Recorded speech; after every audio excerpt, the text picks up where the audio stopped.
चलिए तो स्टार्ट करें। हमने कंपाउंड पेंडुलम लिखा था। क्या होता है कंपाउंड पेंडुलम? किसी रिजिड बॉडी को हिंज कर दिया जो वर्टिकल प्लेन में ऑसिलेट कर सकता है। अब लिखो time period of compound pendulum. ये भी लिख लिया क्या? Time period of compound pendulum.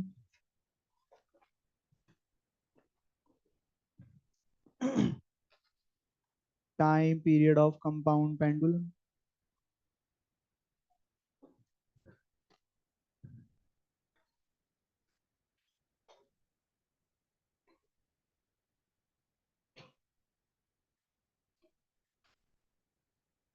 Hinged point. ये हिंज्ड है, ये सेंटर ऑफ मास है, दोनों के बीच की लेंथ एल है। ये बॉडी इक्विलिब्रियम में होगी जब सेंटर ऑफ मास हिंज के नीचे होगा। ऐसा क्यों? टॉर्क बैलेंस रहेगा। अब इसको हमने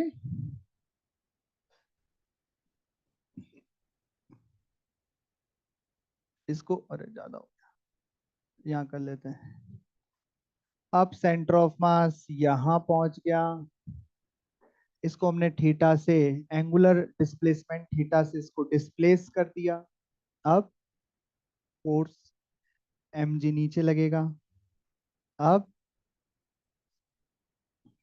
टॉर्क लिखेंगे। टॉर्क आएगा minus L M G sine theta. अब थीटा इज वेरी स्मॉल, तभी ये एस एच एम कर पाएगा। वरना तो वरना तो क्या, ऑसिलेट करेगा। ठीक है। अब टॉर्क नेट को कंपेयर करेंगे एस एच एम से, तो हमें के ऑफ एस एच एम क्या मिल गया? M G L. ओमेगा क्या मिलेगा? Under root K upon I. K कितना होगा? M G L upon I. I किसके अबाउट होगा? हिंज के अबाउट। टाइम पीरियड कैसे लिखेंगे? 2 पाई बाय ओमेगा। यहाँ पे हम आई एच की वैल्यू नहीं लिखेंगे क्योंकि हमें पता ही नहीं। क्या नहीं पता हमें? शेप क्या है ये नहीं पता। तो आई एच क्या लिखेंगे? M O I about hinged. और एल का मतलब तो आपको पता ही है, distance between hinged and centre of mass. M क्या है? Mass of system. सही।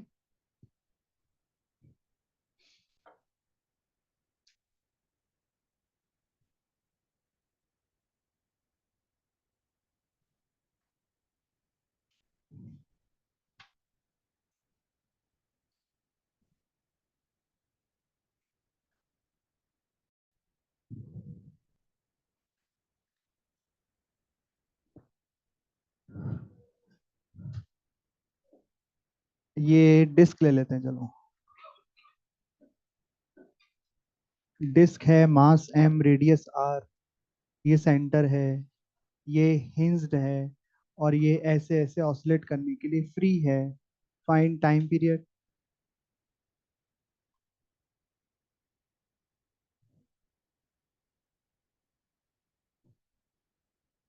Find time period.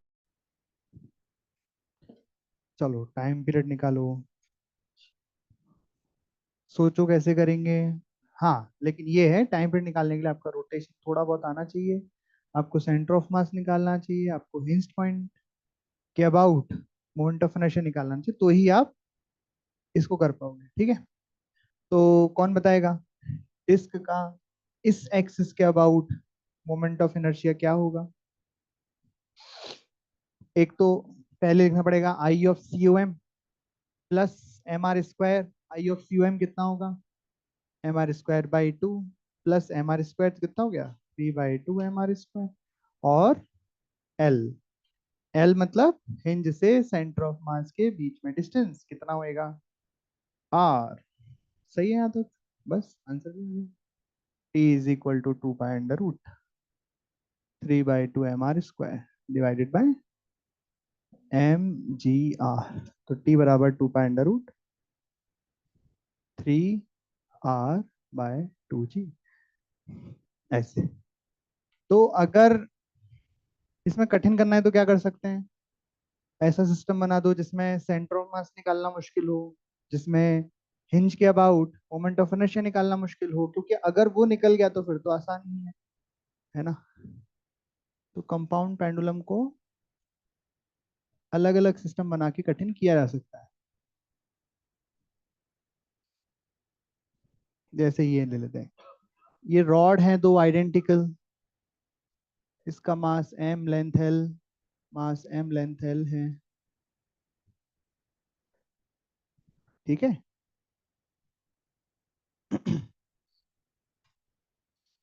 मास m लेंथ l, मास m लेंथ l, क्या है ये, तो रॉड है।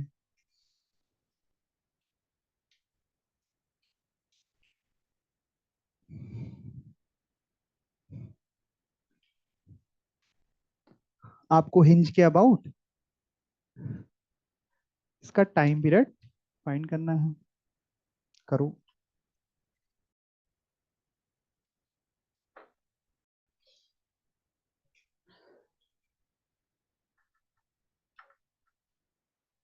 क्या कर रहे हो, तो चलो ठीक है, आई एच में लिख देता हूँ और आप लोग ना एल निकाल देना, ठीक है।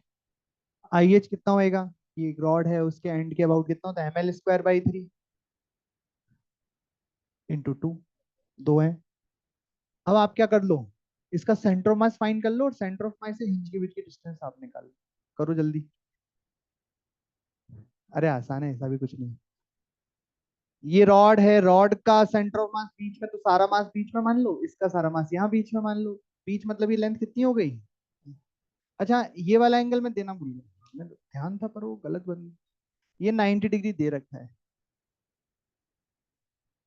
अब ठीक है, अब तो हो जाएगा, एंगल तो देना ही पड़ेगा, वरना तो कुछ भी हो सकता है एंगल।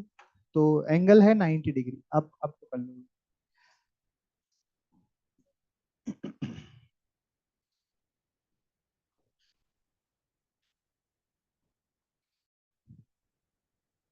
फॉर्मूले वाला स्मॉल एल कितना होएगा, इस रॉड का सारा मास इसके सेंटर पे, इस रॉड का सारा मास इसके सेंटर पे L/2 पर। फिर ये दोनों मास बराबर हैं एम एम, इनका सेंटर ऑफ मास बीचों बीच में,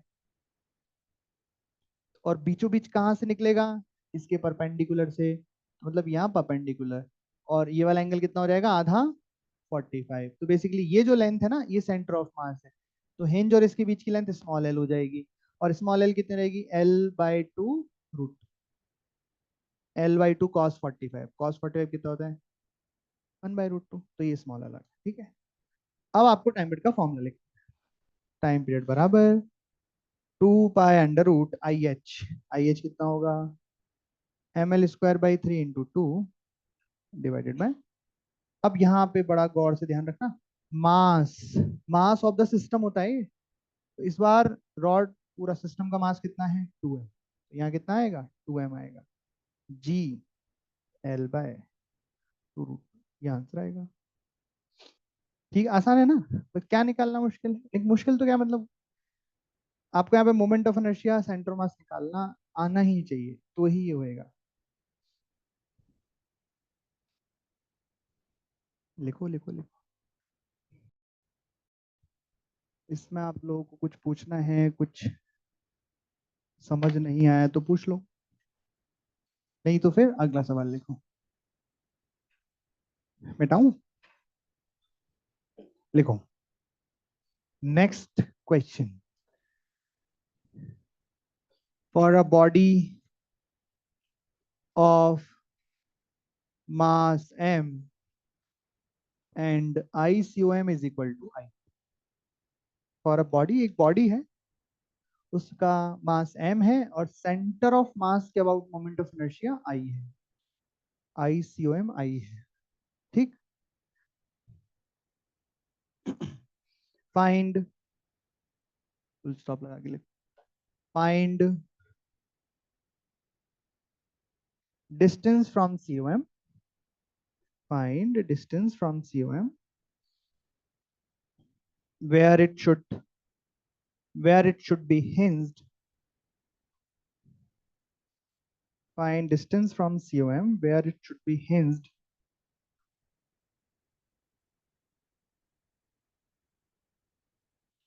such that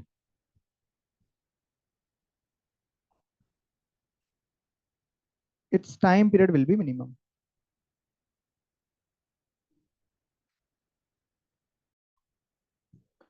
तो क्या करना है?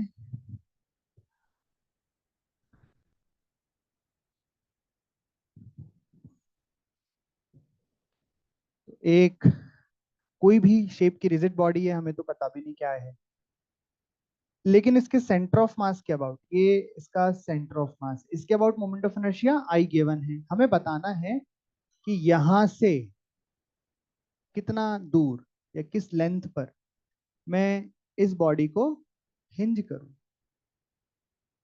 ताकि इसका टाइम पीरियड मिनिमम आए। तो मान लो मैंने ऐसे डायग्राम बना लिया, सेंटर ऑफ मास से एल डिस्टेंस पे हिंज कर दिया, तो बताइए टाइम पीरियड क्या लिखूंगा इसका? 2 पाई अंडर रूट, अच्छा आई एच, आई एच लिख लेता हूँ पहले। आई एच क्या हो जाएगा? I C O M plus M D square, ये मैंने पहले क्या लिखी है? Parallel axis theorem. I C M कितना है? आई, और डी बेसिकली क्या है? एल, हिंज और सेंटर मास के बीच की डिस्टेंस। तो आई एच क्या होगा? I plus M L square divided by M G L. ये किसका फंक्शन बन गया? टी और एल का। अब क्या करना है टी को मिनिमम करने के लिए? टी को एल के रिस्पेक्ट में डिफरेंशिएट करना है और जीरो करना है। करो, कितना आएगा? इससे आपका एक एल निकलेगा, वो एल वो वैल्यू होगी जिसको जब इसमें रखेंगे तो टाइम पीरियड मिनिमम हो जाएगा। करो, कितना आया? किसी का कुछ आया एल? जल्दी करो यार, डिफरेंशिएट करके जीरो ही तो करना है। किसको डिफरेंशिएट करना है? इसको। किसके रिस्पेक्ट में करना है? एल के रिस्पेक्ट में, यानी कि एल वेरिएबल है, बाकी सब कांस्टेंट है। गंदा है डिफरेंशिएशन? गंदा तो दिख रहा है, खैर अंडर रूट भी लग रहा है और डिवाइड भी हो रहा है। अगर नहीं आ रहा है तो कोई बात नहीं, तुम्हारा फ्रेश पेज में स्टार्ट करो। डिफरेंशिएशन करना क्या है? डिफरेंशिएशन, डिफरेंशिएशन तो आसान होता है, इंटीग्रेशन होता तो मैं खुद ही कर देता। डिफरेंशिएशन तो कर लूंगे, फ्रेश पेज में स्टार्ट करना, ठीक है। अच्छा ये ध्यान रखें, पर यहाँ पे जो आई हम लेके चल रहे हैं वो किसका आई है? सेंटर ऑफ मास का, है ना? अरे ठीक है ना, ओके। अच्छा सेंटर ऑफ मास का तो आई है, ये सही बात है, लेकिन ये हमेशा उस एक्सिस के पैरेलल होता है, हिंज के पैरेलल। जैसे सेंटर ऑफ मास में से तो ये वाली लाइन, ये वाली एक्सिस भी पास हो सकती है जैसे, पर अगर हिंज ऐसा है और ये ऐसे ऐसे ऑसिलेट कर रहा है तो कुल मिला के प्लेन के परपेंडिकुलर टाइप, मतलब ऑसिलेट, प्लेन ऑफ ऑसिलेशन के परपेंडिकुलर, है ना? खैर चलिए, खैर वो बाद में और बात कर लेंगे। अब अगर एल को मैं यहाँ रख दूं तो जो टी आएगा वो कौन सा टी आएगा? मिनिमम टी आएगा। अरे रखवाना जरा, अरे इधर देख लो। मैं कह रहा हूं कि टी मिनिमम बराबर कितना आएगा? Under root of I plus M L square, मतलब I by M divided by M G L under root I by. बताओ सही? यही है बस। ये क्या हो जाएगा इसका? T minimum. टी मिनिमम तो निकल गया, एक चीज और कर लेते हैं इसमें, ग्राफ भी बना लेते हैं। किस किस का ग्राफ बना रहे हैं? टी वर्सेस एल का।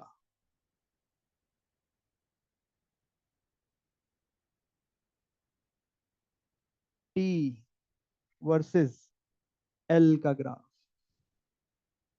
टी वर्सेस एल का ग्राफ, ठीक है। करो। अच्छा, आप किस फंक्शन का ग्राफ बनाने वाले हो? इस फंक्शन का ग्राफ बनाने वाले हो, टी वर्सेस एल का ग्राफ। सोचो कैसा बनेगा, अंदाजा लगाओ कि सर ऐसी शेप। अब तो बहुत बड़े हो गए हो आप, 6 महीने हो गए आपको पढ़ते हुए, अब तो फंक्शन का ग्राफ का आइडिया आपको लग जाना चाहिए। सोचो आइडिया कैसे लगता है? 3 4 पॉइंट्स, इंपॉर्टेंट पॉइंट्स, जैसे कि जीरो, इन्फिनिटी, ऐसे कुछ पॉइंट्स पे आप वैल्यू देख लो लगभग लगभग क्या आ रही है, और फिर उनको मिला दो, है ना? तो एक रफ ग्राफ तो बन ही जाता है। सोचो कैसा है, करो जल्दी से। चलो जैसे मैं आपको पॉइंट रखवाने में मदद रखता हूँ, आप मेरे को बस बताओ कि क्या। जैसे इफ एल बराबर 0 रखा मैंने सबसे पहले, तो बताओ टी बराबर कितना आएगा। किस में रखना है, कौन से फंक्शन में रखना है, इस फंक्शन में रखना है क्या, नहीं इसमें तो एल है ही नहीं, इसमें रखना है, इसमें। ठीक है क्या, बोलो। 0 आएगा। अरे I/0, नॉट डिफाइंड, अनंत, ऐसा है। उसके बाद मतलब एल बराबर 0 पर टाइम पीरियड इनफाइनाइट होगा, अनंत होगा। ठीक है क्या। उसके बाद जैसे जैसे एल बढ़ता जाएगा, तो हमने एक ऐसा लेंथ निकाल रखा है जिसपे टाइम पीरियड को मिनिमम आना चाहिए। तो यहाँ कहीं मान लेते हैं वो एल है √I COM/m, और यहाँ पे टाइम पीरियड को जो भी उसकी वैल्यूज हो सकती हैं, हमने तो अनंत देखी है, तो यहाँ क्या आ जाएगा, मिनिमम। और मिनिमम की वैल्यू क्या है, ये है। अब और एल बढ़ाते गए तो L = √I/m पर टी क्या आएगा, टी मिनिमम। और तीसरा रख लो L = अनंत, मतलब एल अब बहुत बड़ा हो गया। इस फॉर्मूले में एल को इन्फिनिट रखो तो टी बराबर क्या आएगा। ये शायद अभी आपने पढ़ा नहीं क्या, 0। कौन बोला 0, इन्फिनिटी/इन्फिनिटी बनेगा ये, लिमिट में टाइप सॉल्व करना पड़ेगा, वो ये अभी आपको हुआ नहीं है। तो अभी बात मान लो बस, ये नॉट डिफाइंड। जब एल बहुत बड़ा हो जाएगा तब भी टाइम पीरियड बहुत बड़ा होगा, जब एल बहुत छोटा होगा यानी कि 0 होगा। अच्छा इसका मतलब क्या, एल बराबर 0 का मतलब क्या पता है, हिंज्ड एट सेंटर ऑफ मास। मतलब जैसे एक डिस्क, मान लो डिस्क है, और उस डिस्क को आपने सेंटर ऑफ मास पे हिंज करके घुमा दिया, सोचो क्या होगा। सेंटर ऑफ मास पे हिंज करा और इसे घुमा दिया, क्या होगा, वो घूमती ही रहेगी, वो कभी वापस ही नहीं आएगी, घूमते जाएगी घूमते जाएगी घूमते जाएगी। और टाइम पीरियड क्या होता है, जाए और वापस आए, उसका एक टाइम पीरियड कहलाता है। तो वो जाते ही जाएगी, आएगी नहीं कहीं वापस, तो इसलिए वो डिफाइंड ही नहीं, समझ में आई? तो ग्राफ की शेप क्या बन गई बताओ, इधर अनंत से चालू होना है, कम होते होते कहाँ तक आना है, मिनिमम तक, और उसके बाद फिर बढ़ते बढ़ते बढ़ते वापस से अंत चले जाना है जब एल बहुत बड़ा हो जाए। तो ये ग्राफ बन गया किस किस का, टी वर्सेस टी। ठीक है, रफ आइडिया हम ऐसे किसी भी ग्राफ का लगा सकते हैं, थोड़ी बस वैल्यूज डाल के। अरे ठीक है ना भाई। बोले सर स्ट्रेट लाइन क्यों नहीं बनाया। अब देखो ना इक्वेशन में कितने स्क्वायर अंडर रूट लग रहे हैं, नहीं क्या, स्ट्रेट लाइन होने के लिए तो एकदम साफ सुथरी इक्वेशन होनी चाहिए y और x की। अगर कोई अंडर रूट लग गया, स्क्वायर लग गया और ऐसे वैसे करके फंक्शन बन गया तो कर्व तो बन ही जाता है, ये बात है।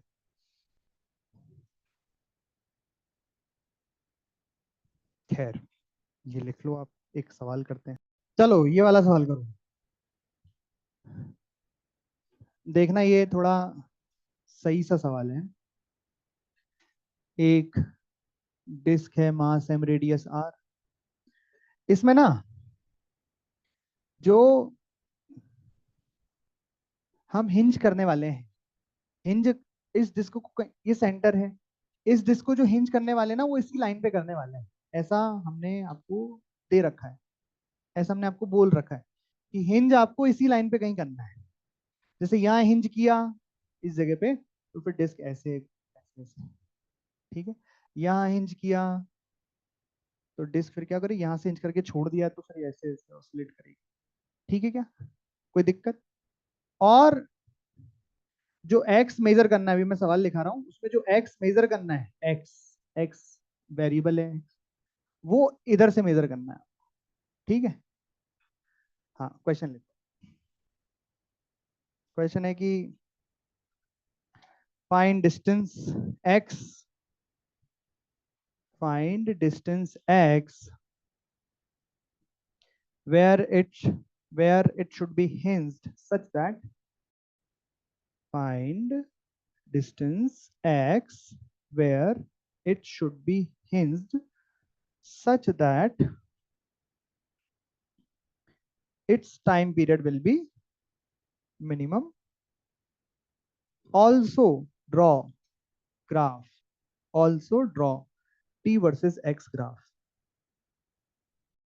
तो करिए। तो हमें हिंज सिर्फ इस लाइन पे ही करना है ऐसा बोला है। अब आपको जैसे यहाँ हिंज किया तो एक्स ये हो जाएगा, सेंटर पे हिंज किया तो एक्स बराबर आर हो जाएगा, इधर हिंज किया तो एक्स बराबर 2r हो जाएगा, इस तरीके से। तो आपको बताना है कि कहाँ कहाँ या कहाँ पे हिंज करें कि टाइम पीरियड मिनिमम आए, और जो भी है।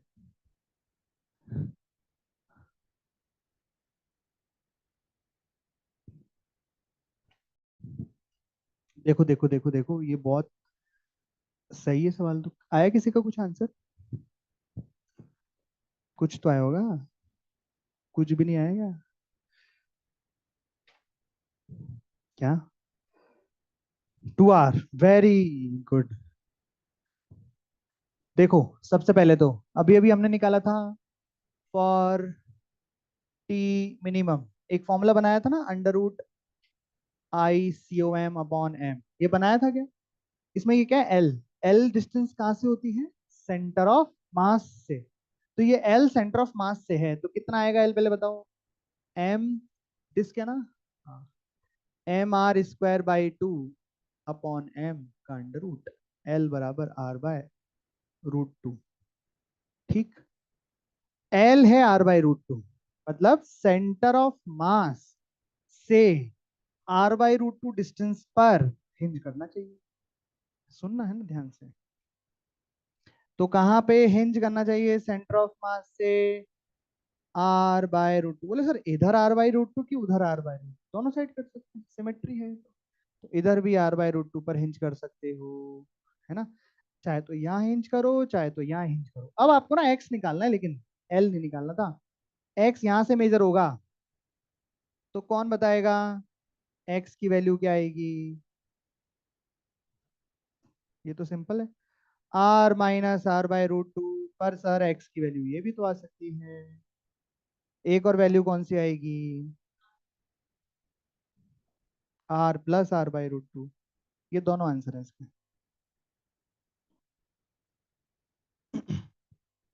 Find x for which time period should be minimum, time period will be minimum. x की दो वैल्यूज हैं, क्योंकि x पूछा है ना। l तो r/√2 ही आएगा किसी भी डायरेक्शन में, इधर इधर नहीं। वो तो मैंने आपको रेस्ट्रिक्ट कर रखा है कि इसी में हिंज करना है, वरना तो आप यहाँ से r/√2 इधर चल जाओ, इधर चल जाओ, इधर चल जाओ, इधर भी चल जाओ, हर जगह पर हिंज करने पर टाइम पीरियड मिनिमम ही आएगा। सिंपल। समझ गए क्या? नहीं समझे? अब आपको एक काम और करना है, ये तो हो गया खत्म, इतना सही। एक काम और करना है आपको, क्या? ग्राफ। ग्राफ में मेहनत लगेगी। तो ग्राफ किसका बनाना है पहले वो बना लेते हैं। तो इसकी इक्वेशन क्या होती है? t = 2 pi under root I H. I H क्या होता है? I C O M plus M L square. अरे हाँ की ना। तो डायरेक्ट लिख दूंगा। डायरेक्ट तो क्या मतलब, ये ऐसे लिख दूंगा।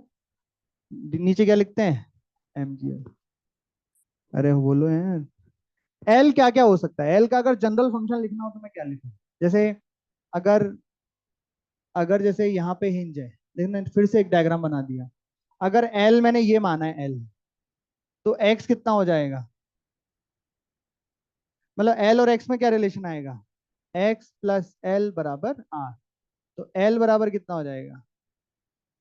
भाई मुझे अगर टी और एक्स का ग्राफ बनाना है तो टी और एक्स का फंक्शन तो बनाना पड़ेगा ना पहले, हल्का सा तो बनाना ही पड़ेगा, ज्यादा नहीं तो t = 2 pi under root mr² by 2 plus M r-x² divided by M G L. अब ये लेंथ है ना, तो मैं इसको मॉड में लिख देता हूँ r-x, क्योंकि क्योंकि x जो है ना, x तो r से बड़ा भी हो सकता है अगर आप हिंज यहाँ पे करोगे। तो इसलिए मैंने यहाँ पे किस में लिख दिया उसको, मॉड में। ठीक है, अब इसका ग्राफ बनाना है बस। तो बनाओ आओ। अब इधर देख लो, छाप लिया हो तो आप बताओ।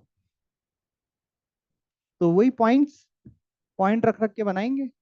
जैसे सबसे पहले इफ x बराबर 0 से स्टार्ट करते हैं, एक्स बराबर 0 से कम तो हो भी नहीं सकता, फिर तो अपन डिस्क के ही बाहर चले जाएंगे। तो एक्स बराबर 0 पे क्या लगता है टाइम पीरियड कितना आना चाहिए? जरा करो सॉल्व इसको। ये एम है ये, बोलो बोलो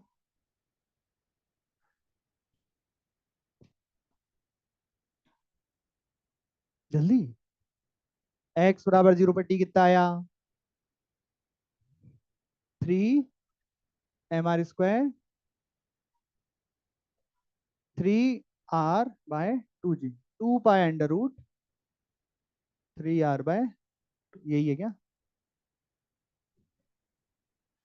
यही है। अच्छा, तो ये तो कोई बढ़िया वैल्यू आ गई है तो। अरे ये तो कोई बढ़िया वैल्यू आ गई, तो मतलब यहाँ पे कहीं आ गई ना ये वैल्यू, तो यहाँ कहीं मान लेते हैं। बहुत बढ़िया, चलिए। और इसके बाद एक्स बढ़ता जाएगा, एक्स बढ़ता जाएगा, एक्स बढ़ता जाएगा, तो आपने देखा, देखो सर बीच में एक ऐसा हिंज आएगा जहाँ पे मिनिमम आएगा, यहाँ बात तो सही है। तो वो एक्स की वैल्यू कितनी आएगी? r - r/√2। यहाँ पे टी की वैल्यू कितनी आएगी? मिनिमम, वो भी हम निकाल सकते हैं कितनी आएगी, वो तो अपन एल की वैल्यू को रखते हैं। ठीक है। उसके बाद फिर एक्स बढ़ता जाएगा, बढ़ता जाएगा, बढ़ता जाएगा, तो सेंटर ऑफ मास ही आ जाएगा, यानी कि एक्स बराबर आर। इफ एक्स बराबर आर, अगर सोचो इसमें एक्स बराबर आर रख दो इनफिनिट, तो एक्स बराबर आर एक्चुअल में एल बराबर 0 हो जाएगा ना। और एल बराबर 0 पे तो हमने देखा था नॉट डिफाइंड, तो यहाँ पे मैं कर देता हूँ आर। तो देखो इधर इधर का ग्राफ बना लेता हूँ। तो पहले टाइम पीरियड यहाँ से कम हुआ है, क्योंकि यहाँ मिनिमम था ना, यहाँ थोड़ी मिनिमम था, यहाँ पे मिनिमम था r - r/√2 पे। और फिर थोड़ा और ऐसा बना लेते हैं, ऐसा। और यहाँ पे कैसा हो गया? आर आते आते आते आते एकदम नॉट डिफाइंड, अनंत पे पहुंच गया। सही है। और अगर देखा जाए तो जैसा ग्राफ इधर बना है उसकी सिमेट्री इधर बननी चाहिए, बाकी आप चाहो तो बना के देख लो। अब देखो, अब आगे बढ़ोगे तो वापस से मिनिमम वाला आएगा, और आएगा ना। तो ये मिनिमम वाला आ गया कहाँ पे? r+r/√2 पर। और फिर और आगे बढ़ोगे तो वापस से ये पॉइंट आ जाएगा जो कि x बराबर 2r पे होगा। और x बराबर जब 2r रखोगे ना, तो आपका वापस से यही आंसर आएगा, करके देखिए, आना ही पड़ेगा। तो कुछ ऐसा ग्राफ हो जाएगा यहाँ पे, x बराबर 2r, यहाँ अनंत से चलते हुए और यूं आ जाएगा ऐसा। सही। t का x के साथ ग्राफ, ठीक है। नहीं है? सही तो है। ठीक है, लिखो। कुछ पूछना है तो पूछो। ये इफ x बराबर r, तो t बराबर कितना है? Not defined. 2 पॉइंट से काम हो गया, क्योंकि 2 पॉइंट तक तुम यहाँ पहुंच ही गए। एक पॉइंट टी मिनिमम का ही है, और फिर उसके आगे तो अपन ने सिमेट्री रहेगी ऐसा। सिमेट्री तो खैर मैंने नहीं देखी, आप, मैंने तो वैल्यूज डाली आगे की भी, तो ऊपर वो दिखने लग गई कि आगे भी वैसा ही पैटर्न रहेगा जैसा पहले था।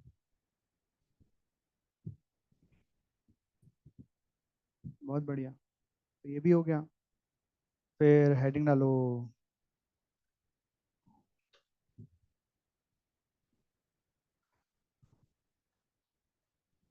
एक क्वेश्चन और कर सकते हैं, अच्छा सवाल है वैसे, करें क्या?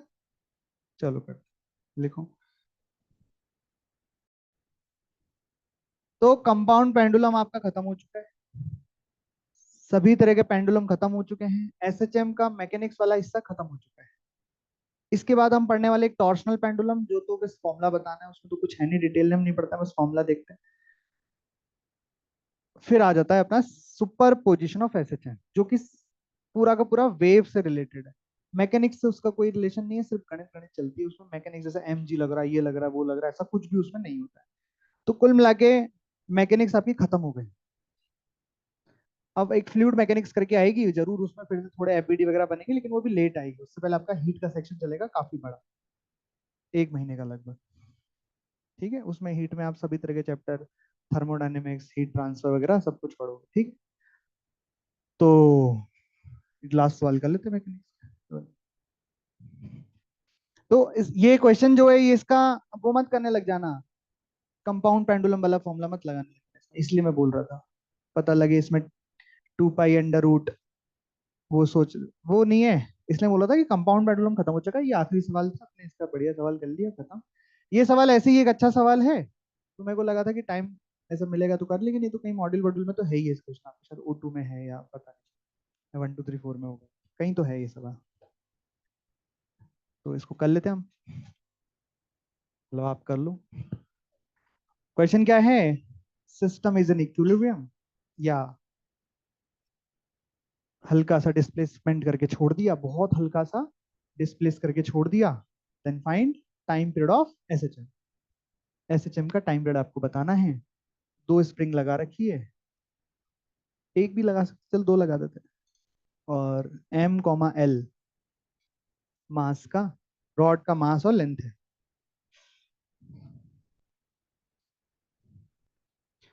फाइंड एंगुलर फ्रीक्वेंसी या find time period of small oscillation about O। Find time period of small oscillation about O। O के अबाउट बहुत छोटे छोटे ऑसिलेशंस के लिए, बहुत छोटे छोटे क्यों, वो तो कहीं ना कहीं अप्रोक्सीमेशन लगाना पड़ रहा होगा सॉल्व करते टाइम, इसलिए छोटे छोटे। तो कैसे करेंगे बताइए? तो भूल गए क्या टाइम पीरियड निकालना, की याद है? रॉड, रॉड कैसे करेगी? थीटा, किसी एंगल थीटा पर, सॉरी ऐसे ऐसे यूं करेगी। तो हम क्या करते हैं, एक्स डिस्प्लेस करके टॉर्क लिखते हैं, टॉर्क को कैसे भी करके थीटा के प्रोपोर्शनल लेके आते हैं, और फिर के मिल जाएगा, और फिर वो करेंगे √k/i पर 2 पाई/ओमेगा कर। कुल मिला के क्या करना है, पहले इक्विलिब्रियम ढूंढना है। तो इक्विलिब्रियम क्या होगा, यही इक्विलिब्रियम होगा।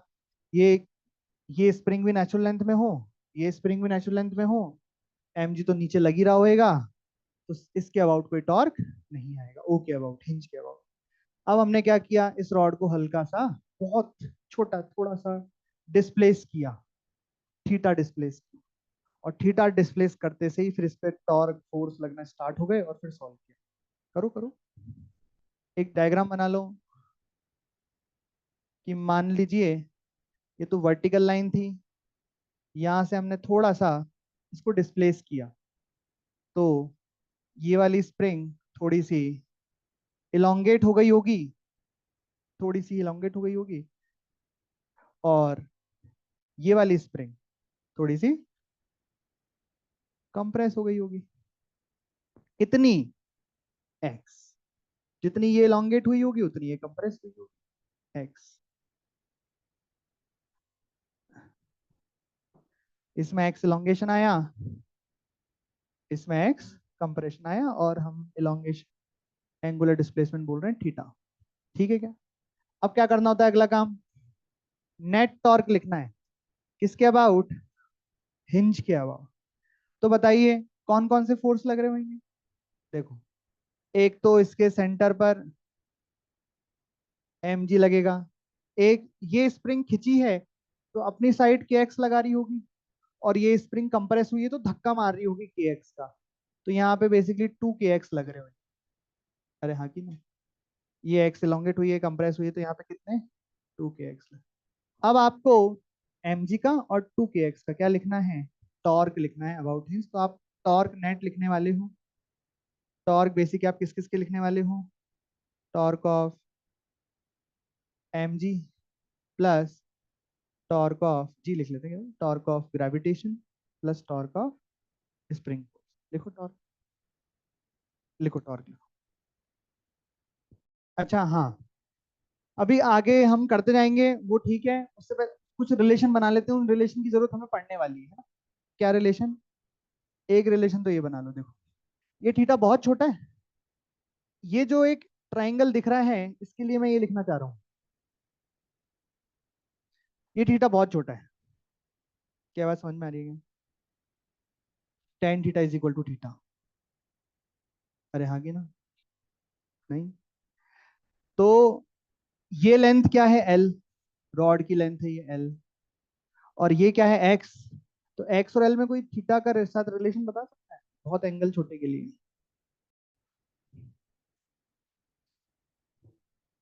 कैसा है, समझ में आया? कैसा है बताओ। सबसे पहले थीटा डिस्प्लेस किया, थीटा डिस्प्लेस करके एफबीडी बनाया, एफबीडी बना के टॉर्क लिखा, एम जी का टॉर्क कितना लिखा, M G L by two sine theta, minus क्यों लगाया, क्योंकि वो थीटा के अपोजिट डायरेक्शन में है। वैसे ही स्प्रिंग फोर्स के कंपोनेंट किए, तो ये कितना आया, 2 kx cos थीटा परपेंडिकुलर वाला, और लेंथ कितनी लग रही है एल, तो एल 2 kx cos थीटा। अच्छा, यहाँ पे डाउट क्या था कि सर जब रॉड को हम ऐसा ऊपर उठाएंगे थीटा एंगल, तो ये तो ऐसे ऊपर उठ जाएगी, आर बनना चाहिए, ये तो इसी लाइन में आ गया। क्योंकि थीटा बहुत छोटा लिया हुआ है, बहुत ज्यादा छोटा लिया हुआ है, कि जो आर्क है लगभग सीधी लाइन ही है, इतना छोटा है, तभी ये एस एच एम हो पा रहा है। वरना फिर उसको ऑसिलेशन कहते हैं, एस एच एम नहीं कहते। टाइम पीरियड तभी निकालता है, ये इसमें कंडीशन है। तो वैसा करके हमने जब लिखा tan theta is equal to X upon L, tan theta को थीटा, और ये करके ये रिलेशन आया, उसका क्या यूज किया, यहाँ पे यूज किया, थीटा इज वेरी स्मॉल, तो साइन थीटा को थीटा लिखा, कॉस थीटा बहुत छोटे में थीटा में 1 होता है, कॉस थीटा पता ही है हमें, लिख दिया। तो अब देखा कि एक साइड तो थीटा आ गया, एक्स के प्रोपोर्शनल आ गया, तो एक्स और थीटा में रिलेशन जो हमने बनाया था, इसको आप ऐसे ही बना सकते हो रिलेशन को, टेन थीटा से किसी को मजा नहीं आ रहा है, पसंद नहीं आ रहा है, समझ नहीं आ रहा है, तो इस रिलेशन को वो लिख सकते हो, theta is equal to arc upon radius, theta is equal to arc upon radius, तो theta is equal to arc, arc length कितनी है एक्स, और रेडियस कितनी है एल, तो वही बन जाएगा X is equal to L theta ना। दोनों तरीके से बनाते हैं इस रिलेशन, मतलब बहुत जगह बनता है, ऐसे नहीं कि यही बन रहा है, जगह जगह पे बनता है। जब कभी भी आप किसी रॉड को या किसी भी चीज को घुमाओगे, बहुत कम घुमाओगे, तो ये रिलेशन बनता है। उस केस में ये वाली लेंथ और आर्क लेंथ लगभग हम सेम मान, बन गया। फिर टॉर्क आ गया ये, तो ये आ गया K of S H M, ये ओमेगा आ गया, K of S H M upon I, I of rod, फिर 2 pi by omega, time period है। ठीक है क्या? कुछ पूछना है इसमें किसी को? नहीं पूछना? समझ में आ गया? कठिन सवाल था वो तो, मतलब ऐसे बनते रहता है, मतलब टाइम पीरियड निकालने में आप जब सोचोगे ना, मतलब कभी आप ये नहीं सोच पाओगे कि हाँ मेरे को आ गया, या फिर हमेशा सोचो मेरे को आ गया, क्योंकि ये ऐसा ही है, मतलब इसमें कोई चाहे तो जितना कठिन चाहे उतना बना सकते हो, जितना चाहे। बाकी अदरवाइज आप अपना बस मॉड्यूल कर लो पूरा, एच सी वर्मा कर लो, बहुत है। उसके अलावा जरूरत नहीं पड़ेगी एग्जाम के पॉइंट ऑफ व्यू, आपको सीखना चाहते हो, सीखना चाहते हो तो फिर आप आगे भी कर सकते हो, 1 2 3 4 कर सकते हो, और अच्छा सीखना चाहते हो कि नहीं और कठिन सवाल हो, और कठिन, ठीक है। बाकी अगर एग्जाम के हिसाब से, एडवांस के हिसाब से, मेंस नहीं, एडवांस मेंस में तो इतना कठिन नहीं पूछते, उसमें तो बहुत आसान सवाल आते हैं एसएचएम के, फेजर से रिलेटेड आते हैं बहुत सारे, तो फेजर डायग्राम से रिलेटेड, अभी जो हम पढ़ेंगे ना सुपर पोजिशन, उससे आते हैं सवाल, बहुत आसान आसान सवाल आते हैं। टाइम पीरियड का भी सवाल आएगा तो ऐसे बहुत अजीब नहीं आएगा कि इतने सारे अपन ने अप्रोक्सीमेशन लिया, ये करा वो करा, सिंपल आएगा, छोटा सवाल आएगा अगर टाइम पीरियड का आया भी तो। वरना ज्यादातर तो इक्वेशन से पूछते हैं सवाल, या काइनेमेटिक्स से पूछते हैं, है ना। तो आप अपना मॉड्यूल कर लो, और एचसी भी कर लो पूरी, एचसी में खूब सवाल दिए हुए हैं अच्छे अच्छे तरह तरह से, टाइम पीरियड निकालने वाले। हेडिंग डालो टॉर्शनल पेंडुलम। अब टॉर्शनल पेंडुलम क्या होता है पहले समझ लो उसको। टॉर्शनल पेंडुलम में बहुत लिमिटेड है पढ़ने का, कुछ खास है नहीं इसमें, पहले तुम समझते हैं टॉर्शनल पेंडुलम होता क्या है। इसमें एक रस्सी को, एक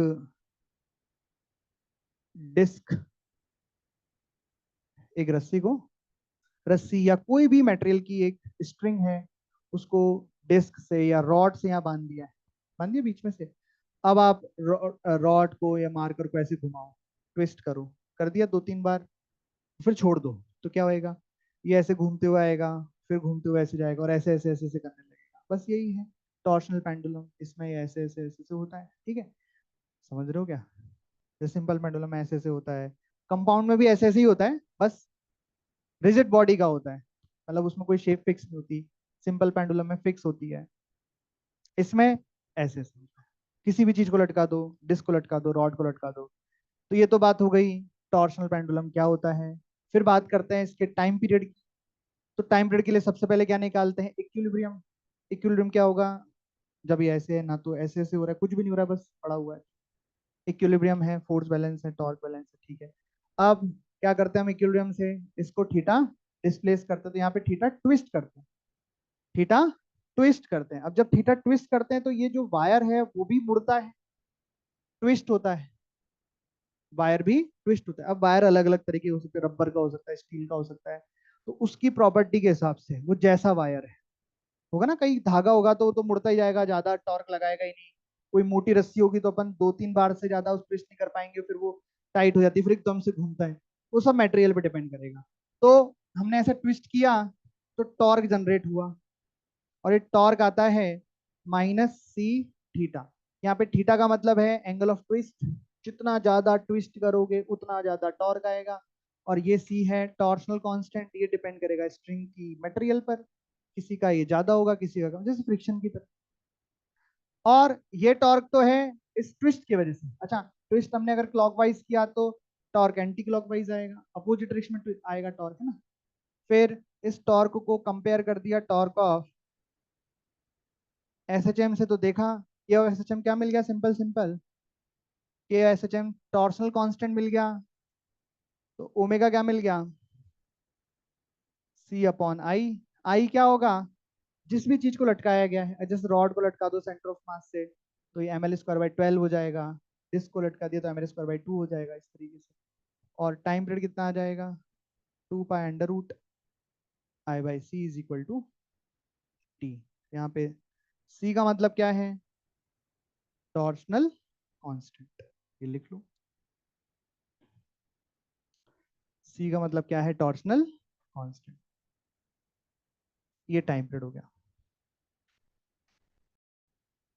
हेडिंग डालेंगे सुपर पोजिशन ऑफ एसएचएम। इसका मतलब समझेंगे, सुपर पोजिशन ऑफ एसएचएम का मतलब क्या है।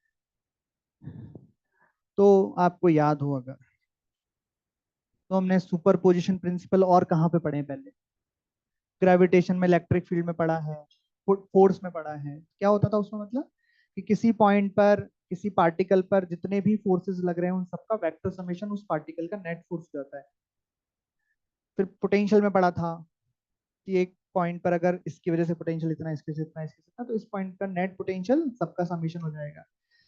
अब सुपर पोजिशन ऑफ एसएचएम का क्या मतलब होगा, तो हेडिंग डालो सुपर पोजिशन ऑफ एसएचएम। तो ऐसे समझो, कैसे समझो, ऐसे समझो। देखो अभी देख लो, फिर लिख लेना यार, मैं इसमें अब लिखा भी नहीं रहा, सुपर पोजिशन ऑफ हेडिंग है, फिर कल पढ़ेंगे, बाकी सुन लो बस अब। बाकी ये लिख लेना। देखो ऐसे मानो एक पार्टिकल है, ठीक है, पड़ा हुआ है, आपके पास दो एसएचएम की इक्वेशन है। एक इक्वेशन तो है x = a1 sine omega T, यहाँ पे एम्पलीट्यूड होता है a1।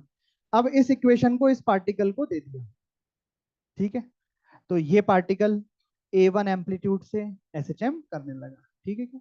अब इस पार्टिकल से ये इक्वेशन ले ली, ये वापस से फ्री है। एक दूसरी इक्वेशन थी a2 साइन ओमेगा टी, वो इसको दे दिया। अब ये a2 से एम्पलीट्यूड से एसएचएम करने लगा, फिर इससे इक्वेशन ले ली। अब हमने क्या किया, ये दोनों इक्वेशन एक साथ इस पार्टिकल को दे दी। समझ रहे हो क्या।